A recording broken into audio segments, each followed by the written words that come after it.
I'd like to introduce Dr. Emily Gem, who's a researcher at Brigham and Women's Hospital, and she's going to talk with us today about using genetics to help find treatments for Parkinson's disease. So, thank you. Thanks. And one more question, one more thought. We are actually videotaping this, as we always do, to go onto our website. So when you have a question, and it's okay with Dr. Gem for you to ask questions during the talk, but please speak very loudly and clearly. And unfortunately, we don't have a handheld microphone, so we really need you to project your voice so that we can capture it for the audio. Thank you. Hi, good morning, everybody. So I'm going to try to explain you what we're doing in the lab. You can hear? Did you turn it on? Yeah, that's just recording. Okay. Yeah, so I'm going to try to explain to you what we are doing in the lab, while we are doing it. I'm going to try to be as simple as I can. If you don't understand, just ask me. I'll try to explain again. So we are working on, as you know, Parkinson origins are unknown.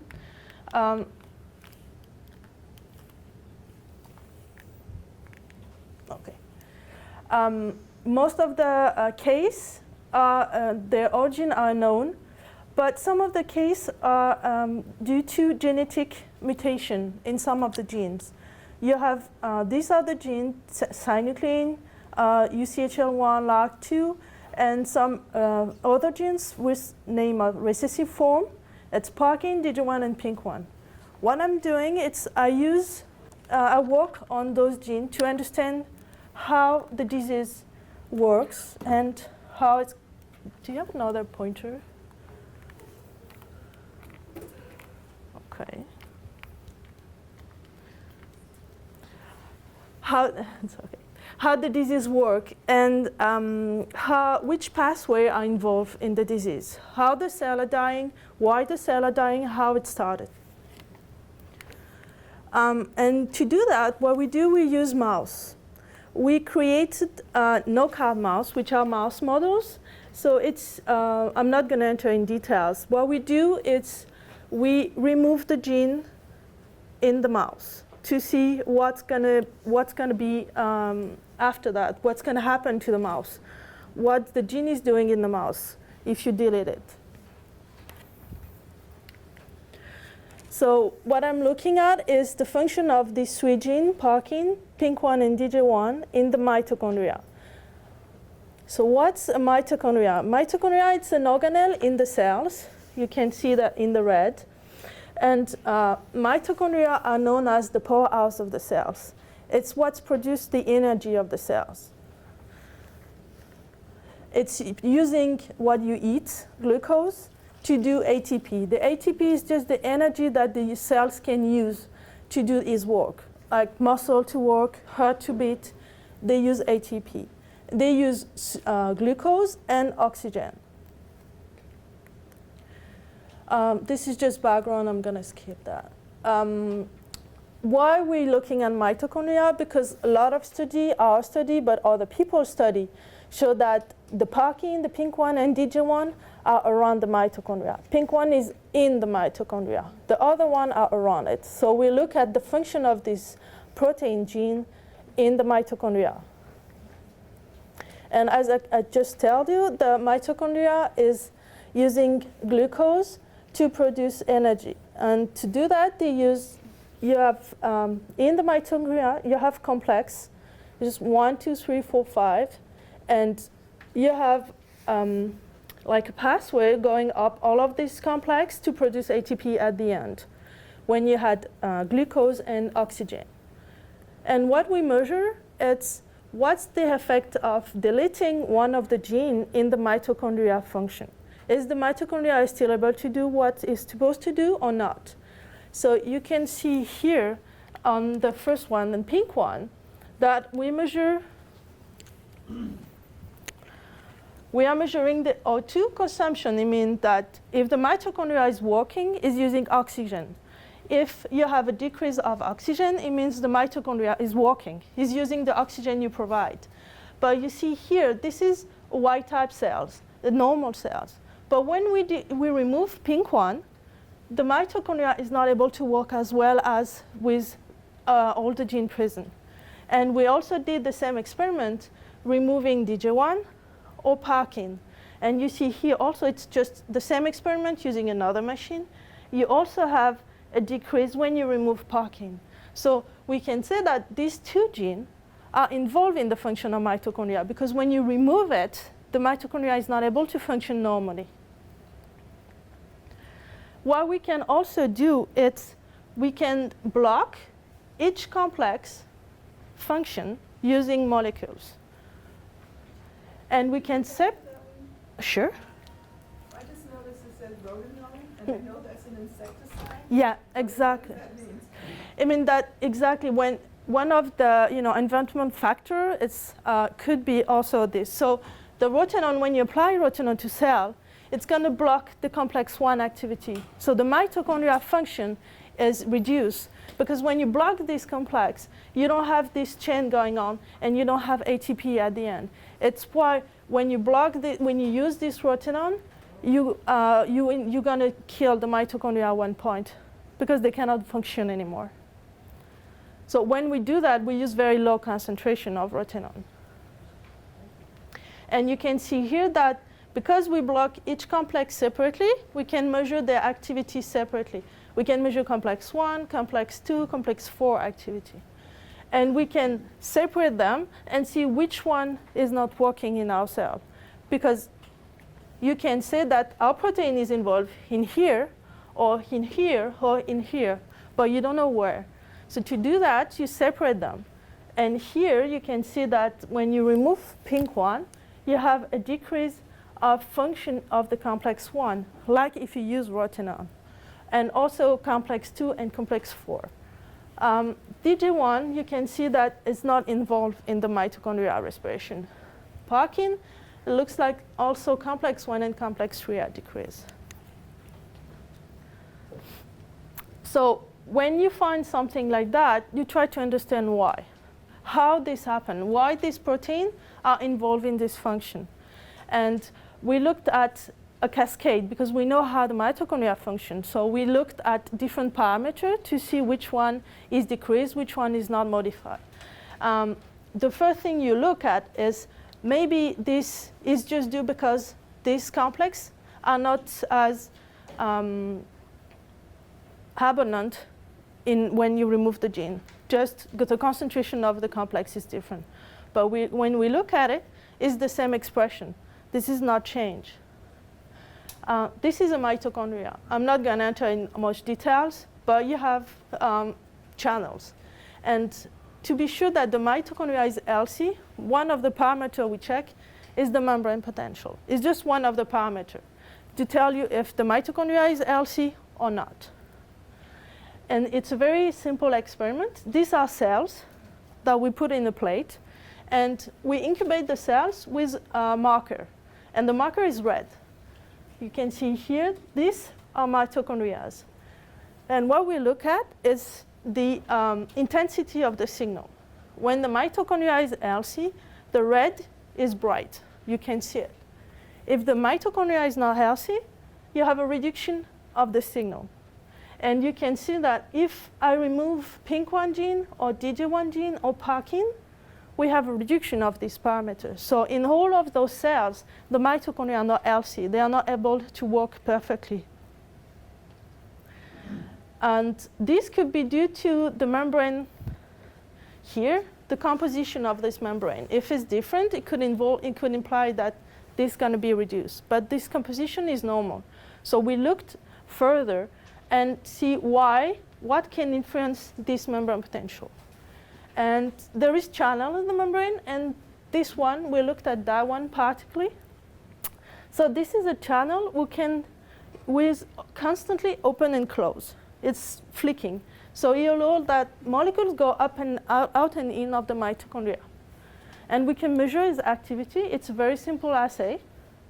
We put calcine. It's just a dye. It's a green dye. So you see all your cell, I can show you, everything is green.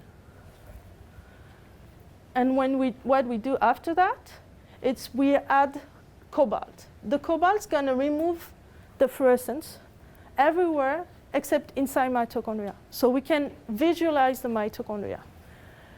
But the cobalt can enter the mitochondria via this pore and remove the fluorescence if this pore stays open too long. It's just to measure its activity. Is it open or closed, or is it open too long? And you can see what I show. If you incubate with the dye, all the cell is green. But as soon as you put the cobalt, you can see the mitochondria everywhere. You can specifically see the fluorescence in the mitochondria. But you see that if I remove the gene, pink 1, you have a decrease of the fluorescence. You also have the same decrease in Parkin knockout cell, and in pink 1 and Parkin and DJ1 show all the same thing. We have decrease of the fluorescence. It means that these pores stay open too long.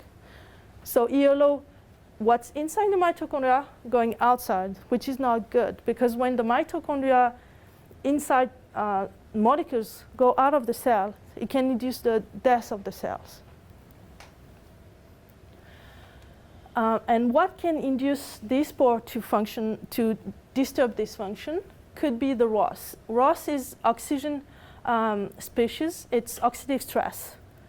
And this if you have increase of oxidative stress, it can disturb all the function of the mitochondria, specifically this pore activity. So same as before with dye, we can measure this, the concentration of this oxidative stress. This is just different dye we use. And you can see, just following this graph, that here we measure the oxidative stress in the cells. There is no difference in pink 1 and Parkin cells, but in DJ1 you see that a drastic increase. So what we try to do, we found this phenotype. We found this, in the DJ1 cells you have increase of oxidative stress. It induces mitochondrial defect. They're not able to work correctly.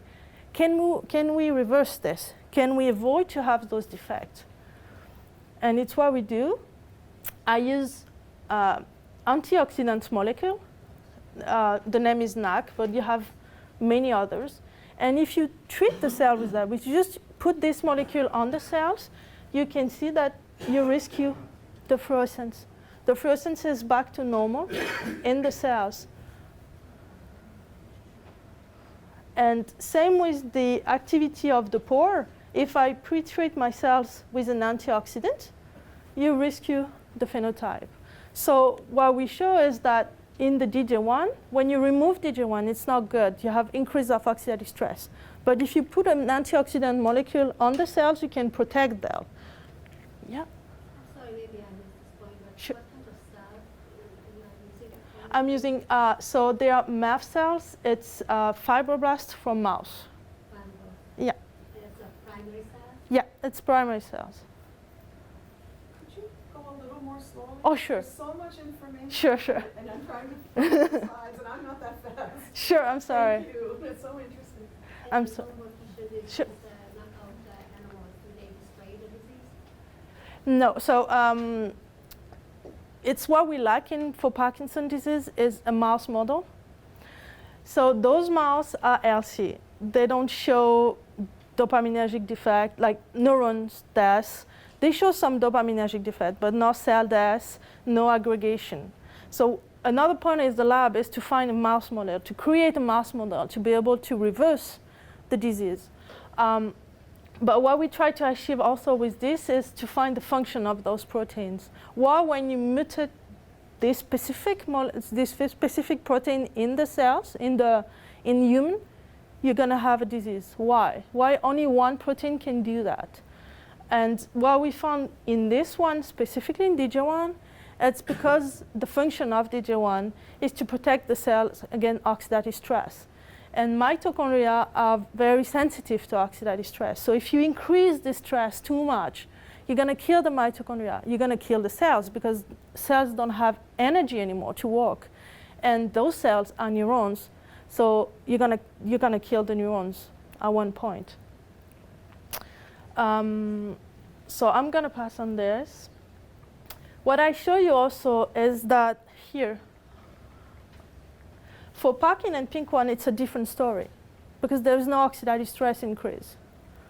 So what we try to do is see if can we block this pore and rescue the defect we see in the mitochondria. So we just use a molecule, which is a Cyclosporin A, to block the pore. This is just to show you that we are able to do that. We are able to completely close the pore. Here, you have the normal. When you remove pink one, you have a decrease of the pore. The pore is open. The fluorescence is decreased. When we use the molecule, the pore is completely closed. And when we do that, we are able to rescue the function of the mitochondria. You see here the oxygen consumption is normal in pink one knockout cell and in Parkin knockout cells. So what I show is that it's what I just explained to you. TJ1 is involved in oxidative stress regulation. And when you have an increase of this stress, you have the mitochondrial function defect. But for pink and Parkin, it looks like they are involved in the function of this pore. And when this pore is affected, you have those parameters in the mitochondria were also affected. And a lot of studies now are focused on those two because it looks like these two proteins are involved in the same pathway, and when you disturb one, you disturb the other one. So do you have a question for this part? I'm going to try to go slower again. So another part of my work is to work on this protein, LARC2. So this protein is the most common genetic cause of PD. There is like more than 40 mutations in the gene. Few of them, those ones, are directly linked with Parkinson's disease. I mean, when you have the mutation, you're going to have PD. And the most studied one is this one, G2019S mutation. Most of the people are focused on this mutation. And like before, what we try to do is to identify the function of this gene, what this gene is doing in the cells. And what we did is we removed the gene in the mouse, like before. This is just to show you, it's complicated, I'm not going to enter in details, but to give you an idea how we do that. This is just a schematic to show you, this is the Y type gene. This is the normal gene, like everybody has this gene. What we do is by a technique, very simple one, we're going to replace this part with this. And we're going to have this gene missing a whole part of it. So you're not going to have the protein in the mouse. You can see here you have the protein. In our mouse, you don't have it. It's how we do a knockout. It's how we create a new mouse. And the first thing we look in the new mouse we create is the brain. As the brain function is different, as the marker in the brain are different. And of course, you know that what we're looking first is a neuron in substantia nigra. Do we have neurodegeneration? And unfortunately, when we knock down LARC2, we don't have phenotype in the brain. We can count the neuron in the mouse. We can stain them with, this is a dopaminergic neuron. We can put an antibody, which is just to be able to visualize the neuron, and we can count them. When we remove LARC2, the number of neuron is normal in substantia nigra and striatum.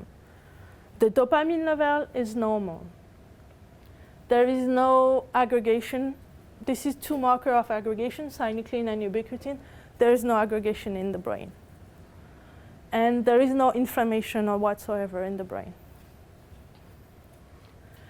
But what we found in the mouse is, strangely, the kidney is very affected by this mutation. When you remove LARC2, the mouse, when they get older, you can see here, the kidney gets very small, very dark, and the function of the kidney, the health of the kidney is decreased. There is inflammation in the kidney. So we try to understand why this protein, which is so important in the brain, when you remove it in the mouse, there's nothing in the brain, but the kidney seems drastically be like disturbed by this knockout. So I'm going to try to explain. What we look at is cell death. And there is different type of cell death in human bodies. One of it is apoptosis, and it's a programmed cell death. It's normal. Everybody has cells dying by apoptosis every day. When an embryo is developing, you have cell death to remove the skin between the fingers. It's normal. It's a normal process. But sometimes you're going to have disturbance in apoptosis, and you have increase of apoptosis, and we don't know why. It's just the cells are dying. And it's one of the markers we looked, because normally it should be down.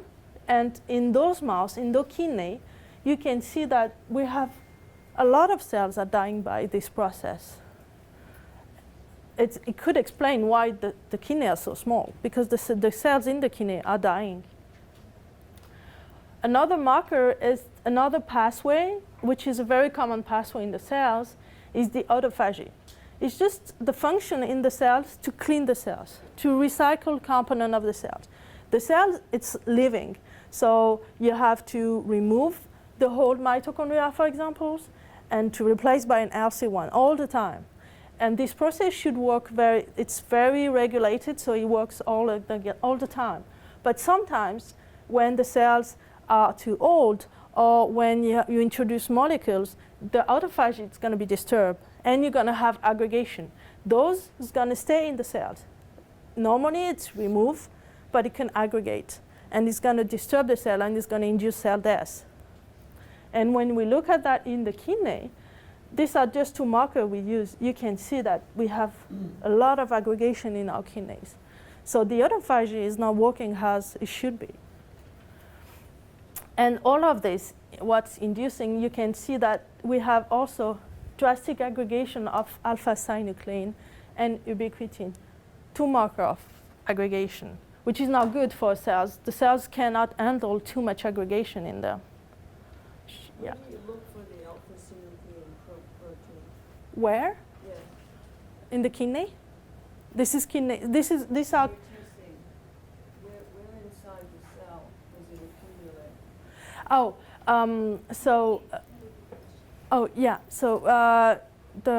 You just asked me where exactly are the synuclein in the cells, right? Where is it? It's everywhere. When you look at the cells, it's in the cytosol.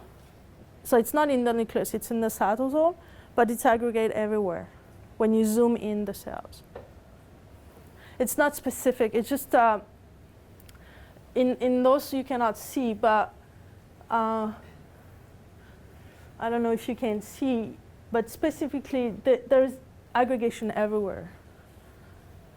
You're going to see better in a moment. And all of this induce also oxidative stress. So it's a process that it started and it cannot stop. It's everything going to induce cell death and inflammation.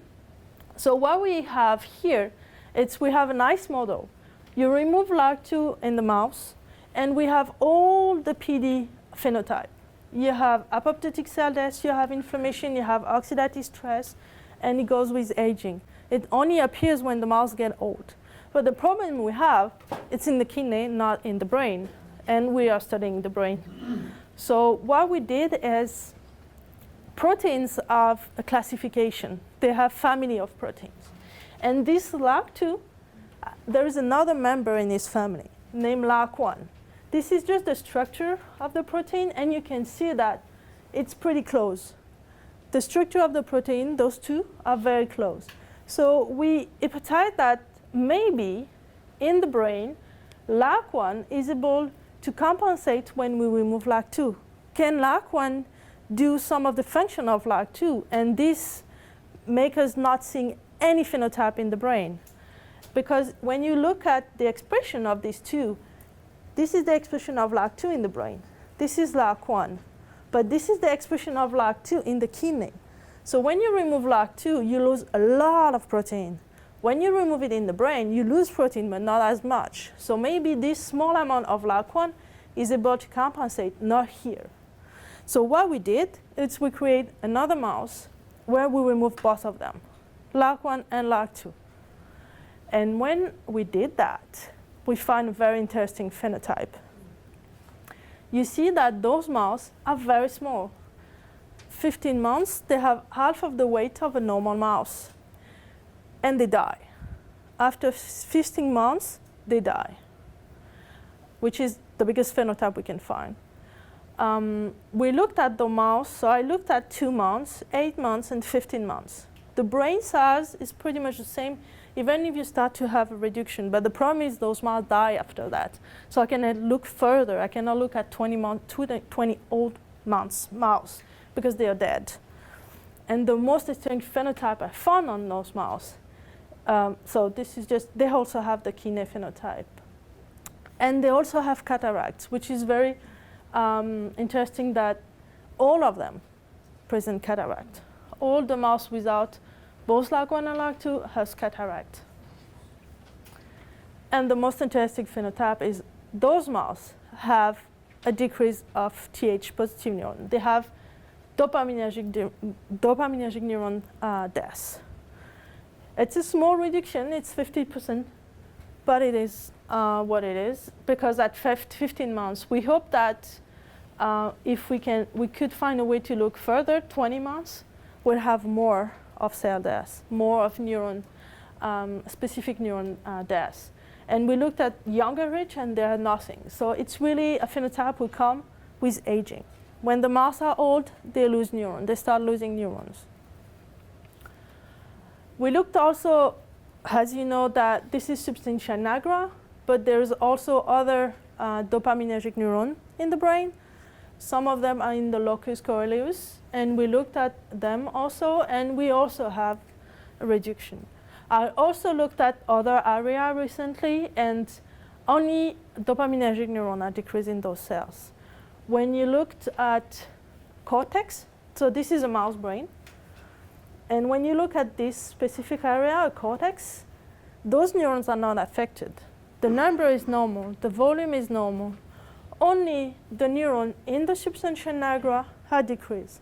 Only the neuron in the locus coeruleus are decreased. Only Th positive neuron, only dopaminergic neuron are decreased in those mouse. And so I looked specifically in this area and in the locus coeruleus, and I looked for other marker, like this. I told you the synuclein aggregation. Do I have synuclein aggregation? Do I have aggregation in those neurons? And I have. So the synuclein, it's expressed everywhere in the neuron. So when you do a staining, you can see it's everywhere. But when you look at the cells, the neurons where you don't have LAG1 and LAG2, you start to see those aggregates. So we have synuclein aggregation. You can see better here. This is a Western blot. It's just to actually see the protein. And you can see that we have increase of synuclein expression. Here you have the quantification in the striatum. And we also have a slight increase of ubiquitin. So in those neurons, we have a decrease of the neuron number, and we have the aggregation. We also have other aggregation, the autophagy pathway. I showed you before, it's also disturbed. We have aggregates in different areas of the brain. And we have the cell death, the apoptotic cell death. Those neurons die because the apoptosis is not regulated as it should be. You have those markers showing that the neurons are dying. And you have oxidative stress also. And inflammation. These are markers of inflammation. You can see that it's increased here and here. So for the first time, we finally found a mouse model where you have dopaminergic neuron death, you have aggregation. This death is due to increase of apoptosis, and we have autophagy defect. So we're pretty happy with it. And yeah, this was my work. So I take any question you have.